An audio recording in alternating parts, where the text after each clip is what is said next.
पाहताय खरा सामना न्यूज, माध्यम डिजिटल, बातमी अस्सल।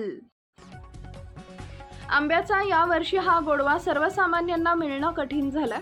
बाजारात अत्यल्प प्रमाणात आंब्याची आवक होत असून दरही चढे आहेत। परिणामी आंबा सर्वसामान्यांच्या आवाक्याबाहेर गेलाय।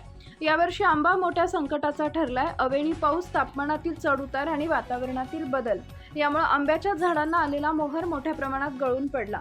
सुमारे 95% बागा मोहर गळतीमुळे बाधित झालेत। उत्पादन जवळपास संपुष्टात आले। यामुळे बाजारात कोकणातून येणारे हापूस आंब्याची आवक दरवर्षी मोठ्या प्रमाणात होते, मात्र यावर्षी खूपच कमी झाली आहे। जेवढा आंबा उपलब्ध आहे त्याचे दर गगनाला भिडले। दुसरीकडे सोलापूर, सांगली, कोल्हापूर परिसरातील स्थानिक आंबा अद्याप पूर्णपणे बाजारात दाखल झालेला नाही। हवामानामुळे स्थानिक आंब्याची वाढही उशिरा होत असल्याने तो आणखीन काही दिवसांनीच बाजारात येण्याची शक्यता आहे। अक्षय तृतीयेला आंबा खाण्याची परंपरा अनेक कुटुंबांमध्ये आहे, मात्र यंदा या परंपरेला काही प्रमाणात खंड पडलाय। बाजारात कमी आवक आणि जास्त दर यामुळे ग्राहकांमध्ये नाराजीचं वातावरण आहे। सध्या केशर हापूस आंब्याचे दर 500 ते 700 रुपये डझन असे पाहायला मिळते। गावरान आंबाही सध्या भाव खातोय।